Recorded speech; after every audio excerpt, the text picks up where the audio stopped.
This podcast is not a substitute for a relationship with your mental health professional. Hello, family. I am Andrea Wise Brown, and welcome to the inaugural episode of You Can't Make This Ish Up. I want you to please join me on a journey of listening to this powerful woman's story. Her name is Martha Harrington, and I want you to take some notes so that you can jot down the breadcrumbs that have happened in her life, because those breadcrumbs is what led her to be the successful entrepreneur that she is.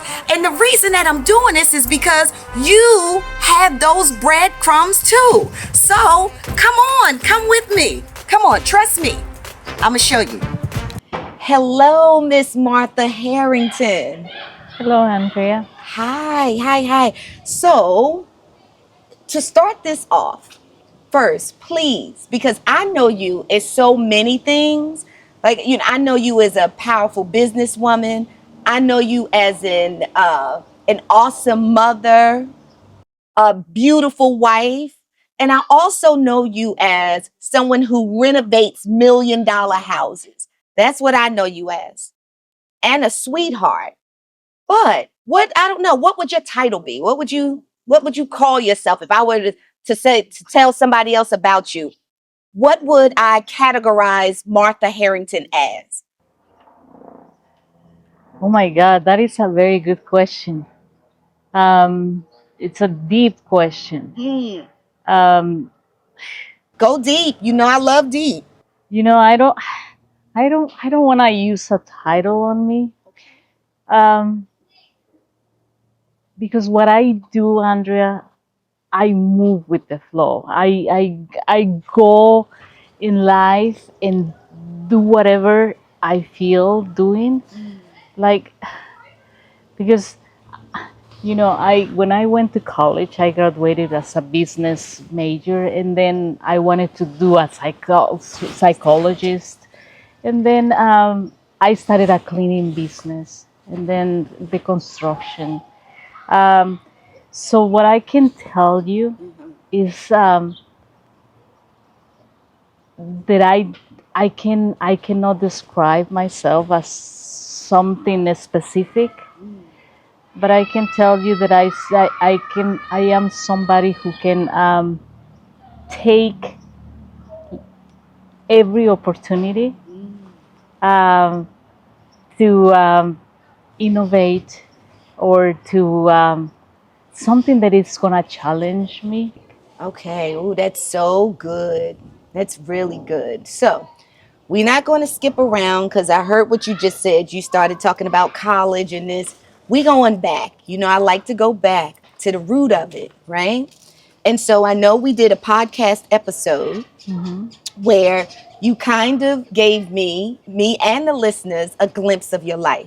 Well, so right now, because you're doing something huge, as we can see behind us. Like this is, and it's not to minimize anything else that you've done, but this right here is huge. But before we get here, we have to go all the way back to where it started. So what I can remember is you telling me a story about this little girl. And at what age was it when your father told you that there was nothing for you here in Mexico? How old were you? I was 17. 17. Yes, when right after my graduation, my high school graduation, when my father said, "There's nothing else for you here. It's like, and I cannot help you anymore. So it's time for you to look for whatever you want to, because that's it. I don't have the money. I don't have the resources." I guess my father saw since the beginning that little town wasn't for me. Um, as I told you before, I was so mad at him for that. You had to be hurt. Yes. Yes, because if anything, what we know is a father is supposed to support you, right? Yes. That's right. He's always supposed to be your strong place.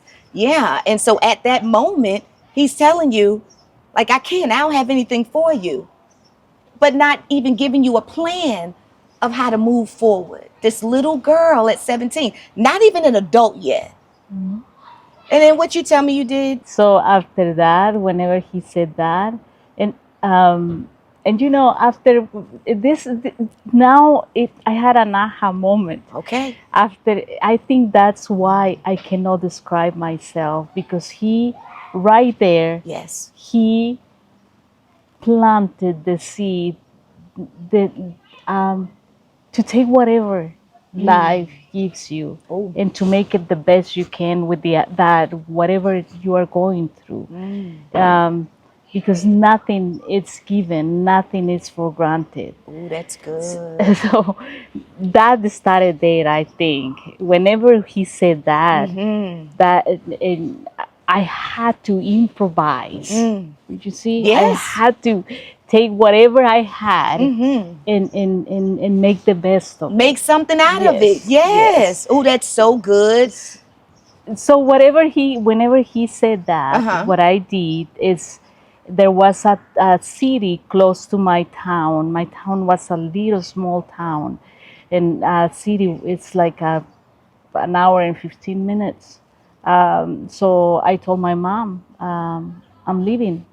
I'm taking the bus to that city, and because there's nothing here for me.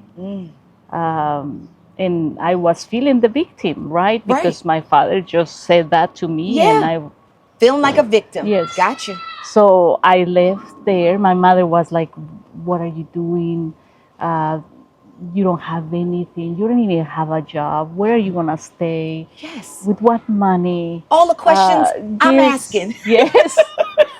and I just, I just told my mom, there, there's something waiting for me.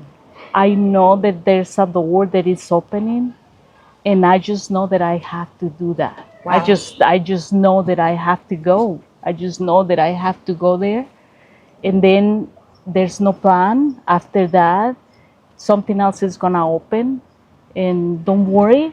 I even told her, don't worry, I will come back. Oh. In 2 weeks. I told her, I'm gonna come back in 2 weeks, and you'll see that I'm gonna be okay. But I come back to see her, so she will know that I'm okay. Okay. So yes, I got there. I bought a newspaper, and I looked for jobs, opportunities. And wait, hold on, Martha. And this was you get on the bus. Yeah, we you got at in the bus station. Yes. And you just sitting at the bus station. And I took the bus to that city. Right, to the city. And then when you get to the city, you see the board. It's a board where they have jobs posted. In the newspaper. You get a newspaper. Yes. Okay. And then there was a job opportunity to be to clean a house and to be a nanny. And for this, cleaning houses didn't. I started cleaning houses at 11 in my town. Come on now. So I knew that I could do that, and it was also because we were so poor. So at 11, I had to do something. I had to help my mom to do something. So I had that background that I wasn't afraid of that. You had a skill Yes, already. From 11. From 11. Another magical moment. Okay, Yes. come on. And so for me, that wasn't hard. So whenever I saw in the newspaper somebody was looking for a stay-home cleaning lady and a stay-home nanny, so I called and I said, I am calling for the job. And she said, come on now, I can interview you. And then she gave me the job, and she gave me a place to stay. and and then I said, okay. I was so happy because I said, this is the beginning. I mean, like, and then 2 weeks after that, I promised my mom that I was gonna go see her. So I went back to my town and I saw her. I saw her and I bought a bunch of groceries for her from the money that I got. I bought a bunch of groceries, and I said, "You see, I'm gonna be okay." And took the groceries back. I took the groceries back to my mother. Wow. And see, this is the point of us even doing this, is because everybody has those moments in their life, right? Those magical moments when God brings things together. It's synchronicity, but to me, those are like God moments, right? Magic. So look at there. You go, although you were fearful, Very scared. very scared, but you did it anyway. Found a way and was able to bring money back to them within 2 weeks. And you already claimed 2 weeks you'd be back. Yeah. Okay. Amazing. So now you start going to college there. You go to college in the States, right? I went to college there. That's in right. Mexico. That's right. But then after that, at some point, you came to college in the States, Yes. right? All right. Then you get married. Yes. Okay. And now that you're in this marriage, y'all have 2 children? 2 children. Okay, yeah. 2 children. You have a construction business, right? With your ex-husband. Yes. Okay, and it's doing really well. Yes. Yeah. But Well, then, yeah, go The ahead. construction. Okay, so I came here to. After that, after I got to that city, Yes. and again, I'm telling you, it's just like I move, and things present to me, and I just take them. It was very difficult to go to college because I didn't have any money, right? So I was going by a hotel, and then in the lobby I saw outside. I saw that there was a college speaking there for people who wanted to go to college, and then I saw it and I said, I'm gonna go in. Just like I'm gonna go in to see what they say. Maybe I can go into college. Wow. Because that was my thing, to go to college too, but it presented at that moment. So I went in, and it happened that it was a very good college in Mexico, a very expensive college. So I was there, and I was like, in my mind, whenever they tell me, Yes. I mean, like, the difficulty presented when they said it's expensive, but then I move up. I said, if it is expensive, okay, I'll find the way. Okay, I'm here now. I'll find the way. So and I knew that only good grades. You had to have good grades from high school to get into that college. So I said, okay, I got that. And then the lady talked to me and said, and we have a test coming for you to, if you want to go in, maybe you can go in and maybe you can get a scholarship. So I said, okay. A week after I took the test, and I got in, and I got a scholarship. And it was just like, you see, it's just like moving, taking what life gives you at that moment. Yes. And stop thinking about how you're gonna do it. It's just because if the opportunity presents to me, yes, then the resources are also gonna present to me. Yes. I mean, but it is very hard because I learned that from when I was little, and that thing with my father, it just like set the tone right there. Like, you have to find a place to go. You have to find something to do because I'm done. And then knowing that the opportunity and the door and everything is gonna present to you. So yeah, I got that, and then so I started going to college for this. My parents didn't even know that I got into the college. I just said, well, now I'm gonna move to another city because I got into this college. They didn't have any idea what college was that, but it's the best college in Mexico. The best college in Mexico. Yes. Still without no money to do it, but just the will. Yes, just the will. Yes, just the will. And although there were obstacles, supposed, right? Money wasn't, that was a barrier. But course, you said, I was alone. You said, I don't care. I'm showing up. Yes, because if I show up, then God is going to give me provide provide the how to do yes. it. Oh, that's so good. And that's something, Andrea, that I always have in the back of my head. Yes. That if an opportunity, even if it is huge, yes, presents to you, it is because God puts you in that place yes, at that moment. yes, Then He will provide yes. this the way to do it. I love it. That's right. And I know that's the only thing certain for me. Oh, that's good. Okay. No, that's good. Or nothing else is certain. Oh, but that. But That's right. Oh, that's so good. So yeah, then I graduated from college. For this, my parents didn't even know how big the school was. But after they came to my graduation, because I never asked for money to them, ever asked for money to pay for my college. For that, yes. Well, I'm going to say I understand because your father already set the tone. There is nothing here for you. Wow.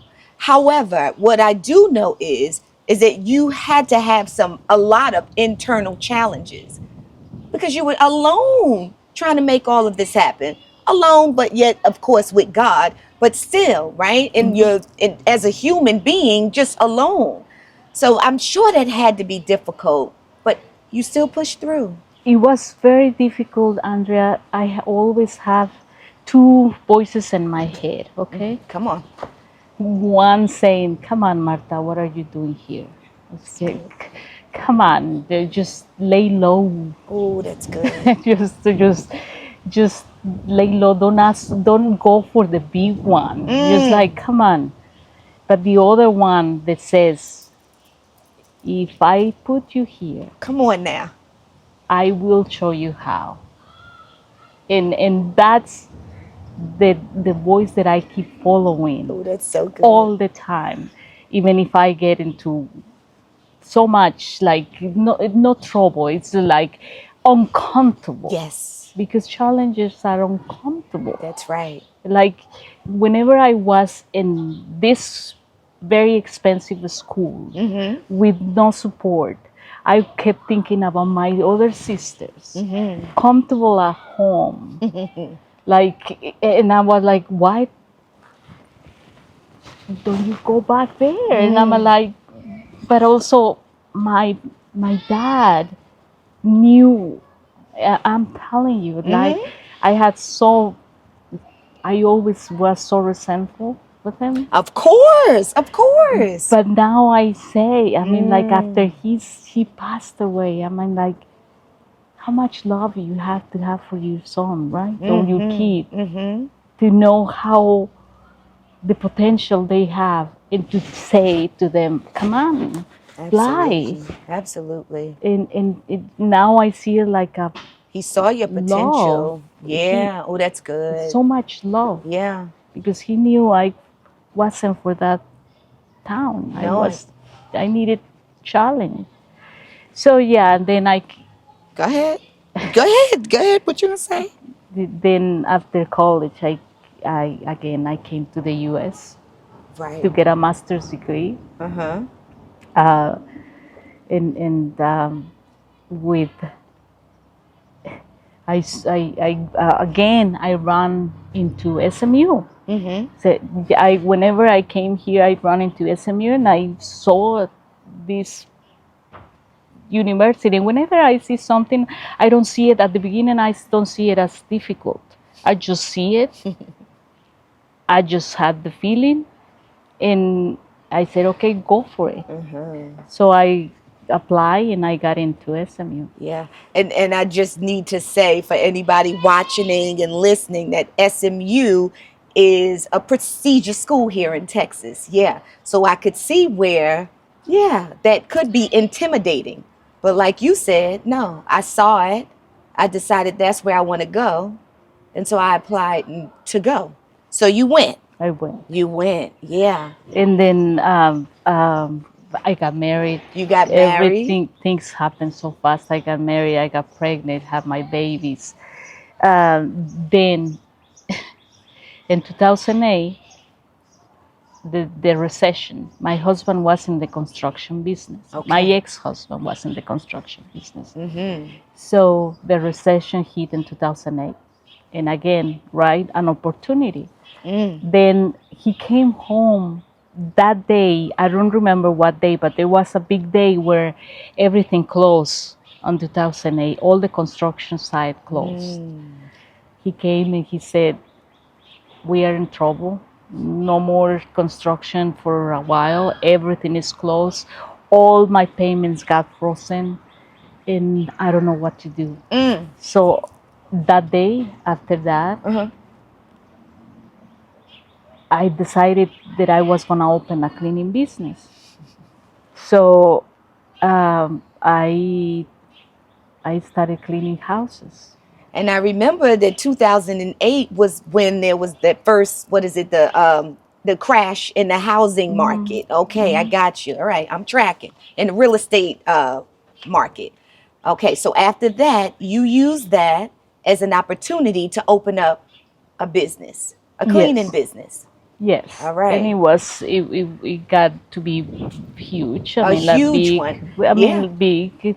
And let me say this, I just need to interject because I really want everybody to know that you too have these breadcrumbs in your life.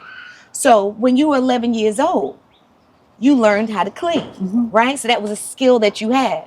That was also the skill that saved you when you went to that little town. And so now again, when your husband at the time loses the construction business and he says, like your father, there's nothing else. Right. There's nothing else here. That little girl who now is a woman, a wife, a mother says, oh, okay, yeah, I'm going to open up a cleaning business. And then it gets big. Okay, Martha, keep going. Then, that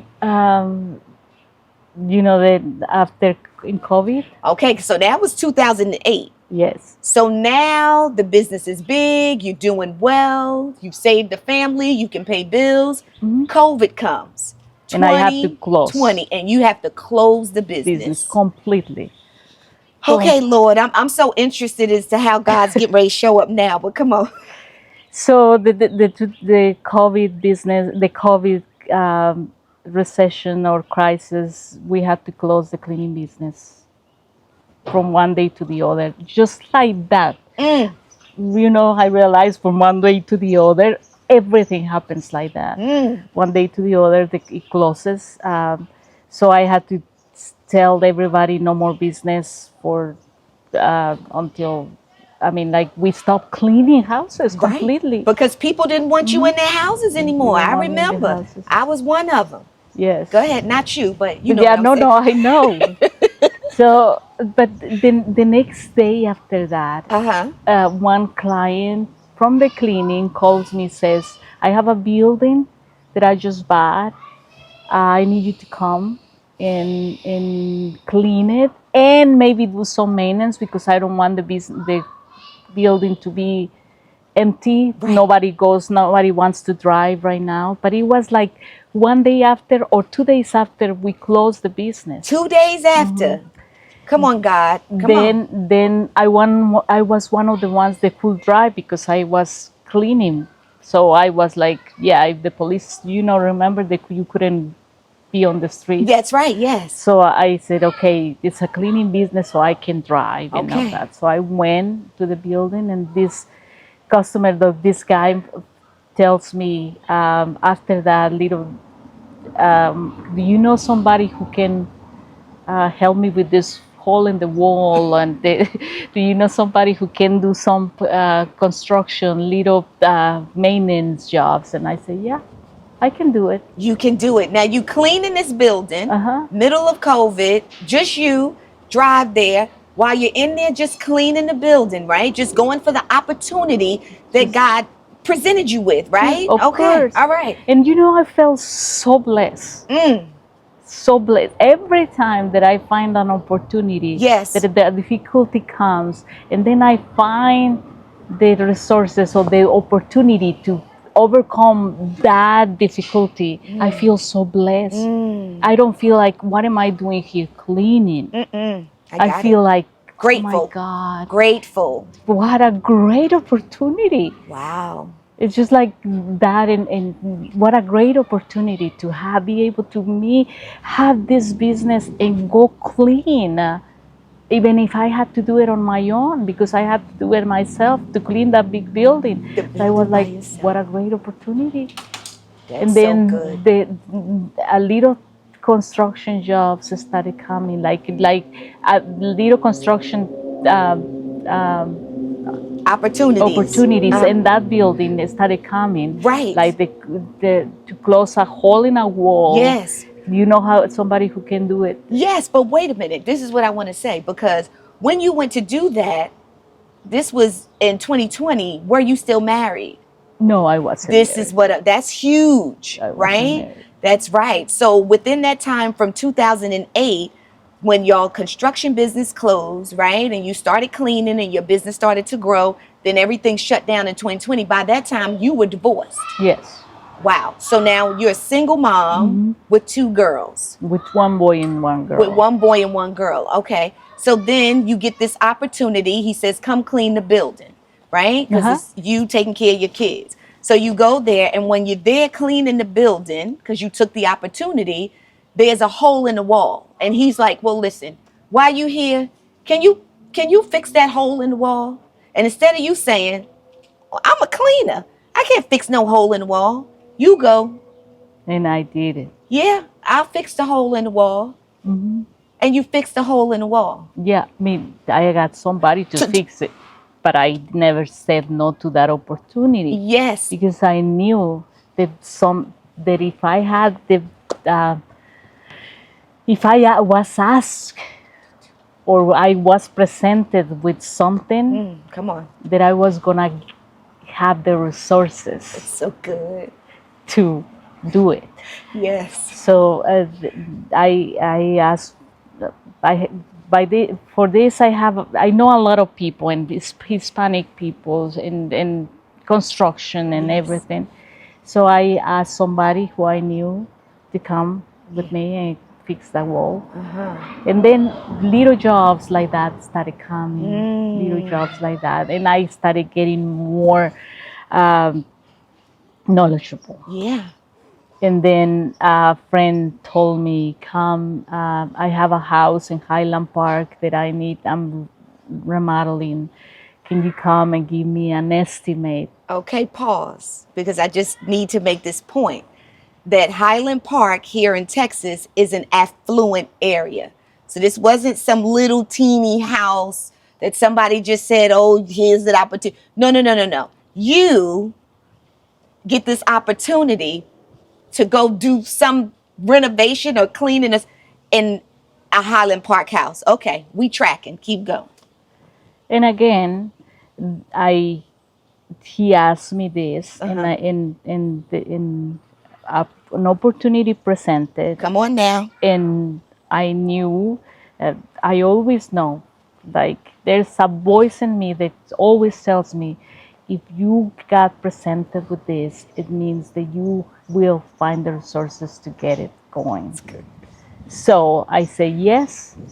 For this, I went to see the job, and everybody was there, all the electrician, the plumber, every contractor, and I was there to give a price for painting. Okay. So I got there, and everybody in a huge, beautiful home, and only guys in construction. Just men in construction. Yes, and I was there without knowing anything, having no idea how to do anything. But then I got there, and I was like, okay, if you are here, it's because you're supposed to be here. You're following that voice. That's right. You're supposed to be here, and you will find the way to resources. Do it. I love it. They're gonna come with you. They're gonna meet you. Yes. Okay. So yes, I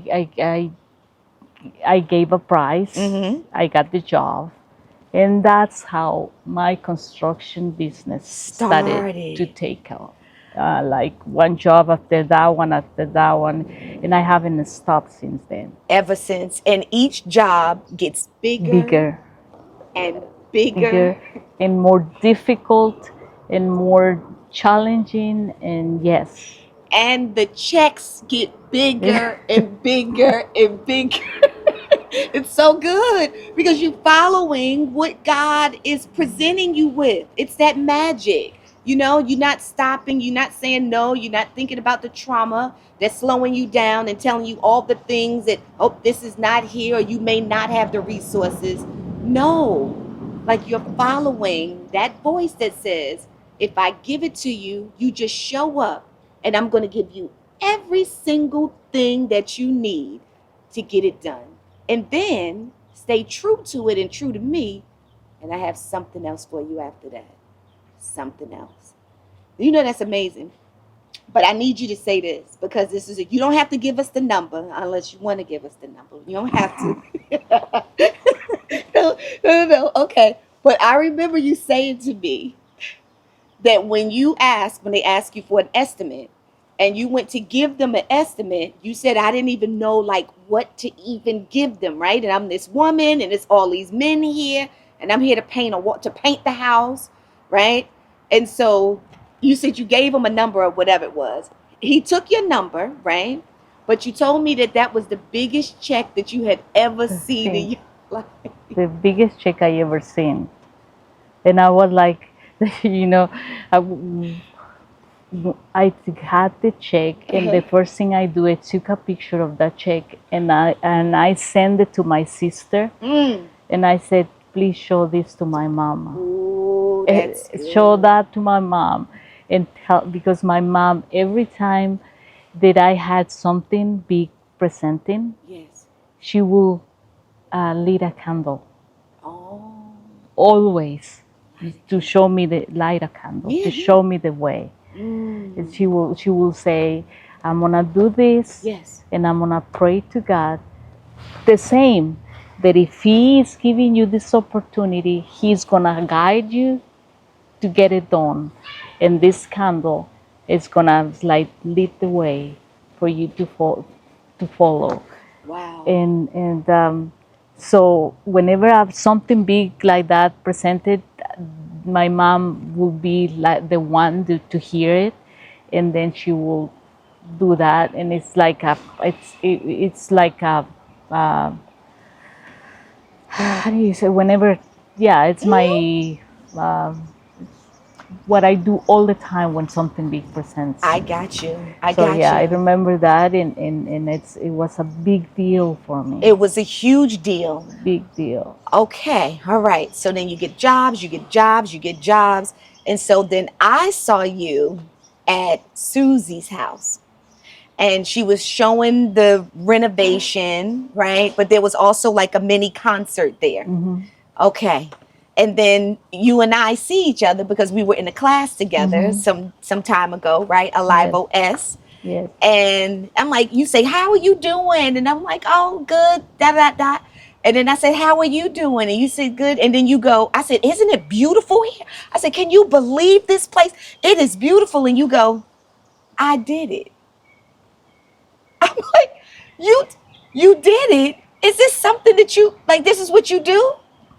And then you were just telling me about how you got into this business and how you literally had to go into your fear of the whole, what is it, face the bankruptcy thing. Yeah, you said, this is what you told me. I remember this. You said, in order for me to get here and to even have this opportunity, I had to face my fears of holding on to other things. And you told me, you said, the lower that you go, I had to go all the way down. And that's what actually brought me way up. Yes. And I'm like, okay, wow. Yeah. So that job, that was a huge job. And I know you will always tell me that that job was a very challenging job for you, but you said it taught you so much. So much. Yeah. Yeah, it was one of, because whenever you work with creative people, Oh, good. it is very, and I'm creative too. Okay. Creative. and it gets very challenging because they give you an idea and you have to make it to life. You have to bring it to life. And that you saw the house. It's a beautiful place. Yes. But it had it's because of that they are so creative that not everybody can meet their expectations. Yes. I got you, of creativity. Yes. So that taught me so much. Ooh. And it gave me more confidence. Oh, come on now. On what I can do, and that and that reaffirm yes that I was in the right place. Oh. Because I knew it was taking me to something bigger. Oh, that's so. I just knew it. And the moments that you got so difficult, yes, I said, this is taking me to something bigger. I know that. I can feel it. I can see it. Yeah. So it was teaching you so many things about your business, about renovation, creativity, and working with people. Yes. That you just knew it was, again, preparing you for something. Girl, for what was next. Okay. So after Susie's renovation, amazing. Place is beautiful. Then you get all these other calls. So you and I we sat and met for lunch one day. And as we're sitting down and we're talking and we catching up, and you go, what are you doing? And I told you. And then I said, what are you doing? And you said, well, I think I want to start buying houses now and renovating the house from the bottom up. Yeah, empty houses from the bottom up. I'm like, oh my gosh, I'm in real estate. I want to do that too. You're like, yeah, okay. Well, it's a house that I'm really trying to put a bid in. I'm trying to buy. However, this other guy bought it first. But I'm talking to the owner and I'm asking her, like, we both tried to buy it at the same time, and I'm wondering, why did she give it to him and didn't give it to me? And you said, but I really want that house. There's something about the house. I go, okay, so what's the deal with the house?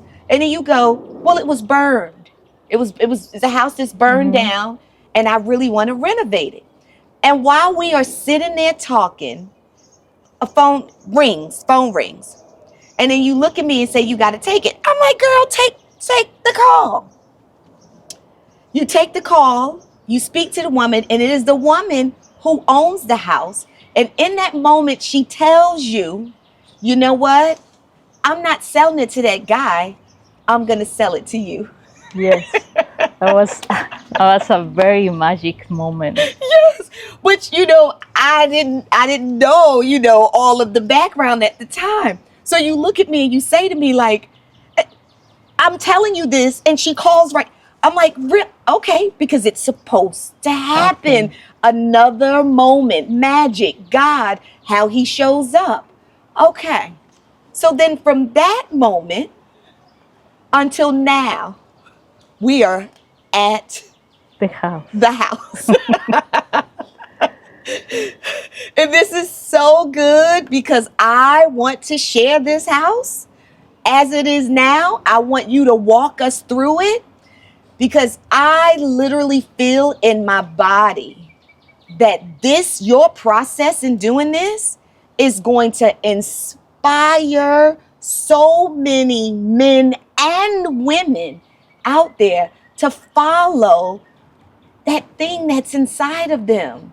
And don't be afraid to push through fear. So we're going to take a walk through the house, and I want you to show us, what's going on in the house. So Andrea, this is the place, and I want you to see the plans we are adding.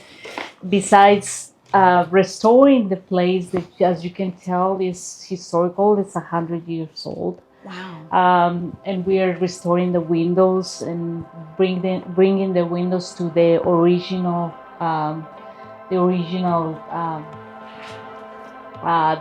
Way they were designed. The original way. So didn't you say, So this is not a regular window. No, this is not, and that's what we are recreating again. This has a different.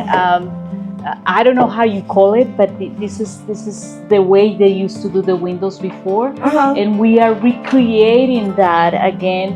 They couldn't open, and now we are making them to open again. And also we are doing all these windows ourselves, and they are gonna be the same as the old windows. Wow. And we are gonna put them in the new construction. In the back. Yeah. So you're gonna keep the pool? We're gonna keep the pool. We're gonna renovate the pool, and we're gonna make a beautiful backyard. But yeah, everything, all of that has to be renovated. Wow. Okay, so the lady had you. Please take me upstairs.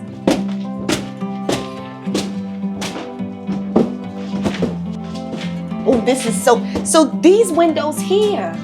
We're gonna keep them because we can. This is a historical home.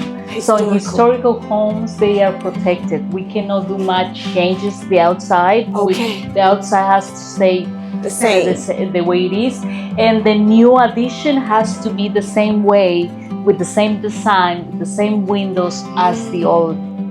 I got so you. We cannot change much on the outside. So those windows, we're just gonna change the glass, but we're gonna keep them. I got you. They're beautiful. They are so beautiful. We are keeping them. Right. And as you can see right now, we are building these windows. So we're gonna build these windows. They are already there in the downstairs, as I showed you. Yes. Them, and then we're gonna replace some of this. They got damaged with the fire, and we are gonna restore them the same. And we are building the new ones the same way the old ones were built. Wow, the same way with the pull down. Yes, the same way. Beautiful. And also we are gonna restore the chimney. Oh, the chimney. It's closed. Okay. So right now we're gonna restore it to its original. Because there is a fireplace downstairs. Yes, downstairs. Girl, I'm just imagining this is beautiful, and then you can look out and see the pool. Oh, I can't wait. How many bedrooms? It's gonna be 5 bedrooms. 5 bedrooms. How many bathrooms? 4. 4. Did you add another bathroom? Yeah. Okay, good. So this is another room, and you see the windows. Those are the windows that we're gonna replace. Yes. As I told you, they are made the same way the old ones. It's as a replica. Right. And the new addition, the hallway for the new addition is this way. Okay. This is gonna be a bathroom. Oh, a bathroom. Okay. And this is gonna be a hallway for the new addition. Wow. So this is going to literally be a hallway. Yes. Oh, this is awesome. And the new bedroom is gonna be. The bedroom is going to be right there. Yes. Wow. On top of the kitchen. Come on now. I'm learning how to build a house. Okay, but wait. I have to ask you this. You'll tell me. I think you will. So how much did you have to pay for the house?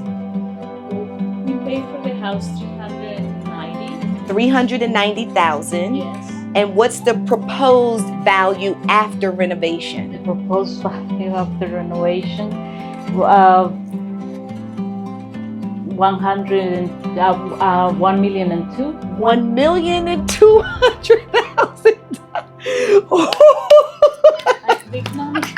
Big money. I know. Wow. But you see, this right here, and Yes. this is what makes it so overwhelming. This is a huge work. It's a huge project. It's a huge thing. There's a lot of people depending on me, Oh, and that makes me scared. gives you anxiety. The fear is always gonna be there. Always, it's my friend. I mean, like, I know that it's there, That's good. and I don't fight it. Yes. And I put another thing, like just like another route. Yes. Like You said the choosing. here, Uh-huh. you get here, Come got on. this far, Yes. it's because he gave it to you. He's giving you the way to perform it. That's right. All the resources will come. Look at you. We were just sitting having lunch in November. Right? I don't even know if I should say that, but in November. And you were talking about this is what you wanted. Yes. And that lady called you after saying no there. right there. And we are right here now telling your story so other people can hear the story. Oh, thank you. Oh my God, Martha. Like, I can't believe it. I cannot believe that. Well, you know what? Yes, I can. I can believe that you took this on. Yes. And I'm so excited to see what's going to come of it. But this is the thing. I need you to say this because I know that many people who are watching this and listening to this are going to want to try things and go after things and look for those magical moments that we're talking about where God tells you to do it and you're afraid and you do it anyway. So what I want you to do is to just talk for a moment about that fear, because we all have it, that fear that comes up. And when it comes up, what do you do with it? What do you do with it? Because I'm just imagining after going through this house, I know you wanted it, but just being in this house, fear has to come up for you. Does it? And then what do you do about it? Well, yes, so many things. Because remember, I don't know everything. I don't know everything, but I know people who knows. Okay, so I always, I don't let the not knowing stop me, and I have to. I depend on a lot of people. It's a teamwork, and I cannot do this alone. I mean, and I cannot take the whole credit myself. The thing, I am the leader of this. Yes. And I know what I want. I have the picture in my head of what I want. The only thing I have to do is to guide them, to tell them what I want. And everybody does it. So I'm not alone. That's the part that I have to understand. Okay. And also one of the challenges that I have is the neighbors. And I'm working not to take things personal. Oh, good. Because I do take a lot of things personal, but this is helping me to grow up on that aspect, because they are not doing it to me. They are doing it because other things, and I have to take the whole thing into consideration. Good. But they can I tell that incident? I want you to, please. Okay. There was one time with my guy, one of the construction, the concrete guy. Yes. Hit the gas pipe. The gas pipe. And then, but I was coming on my way here when he calls me, and whenever I was like 2 minutes away from here when he called me. So I pull over, and I have all the neighbors, a lot of neighbors outside waiting on me. As soon as I got out of my car, they were like concerned and screaming and telling me that I don't know how to do stuff, that these things shouldn't happen, that I need to have more, that I needed to do things different, and all those voices. Come on, voices. Yes, they kept telling me and telling me, and I just kept walking straight without answering anything, because I knew that they not to take it personal, and I just went straight to my guy, and I told him if accidents happen, and that now we have to fix it, and how can we fix it? What was the next step to fix it? So I did the steps that to call 911, to call Atmos, to call everybody, and the only thing I told the neighbors is I'm gonna get it. I'm gonna fix it. I'm gonna get it fixed. I'm gonna fix it, and I'm sorry for all the difficulties that this is causing you.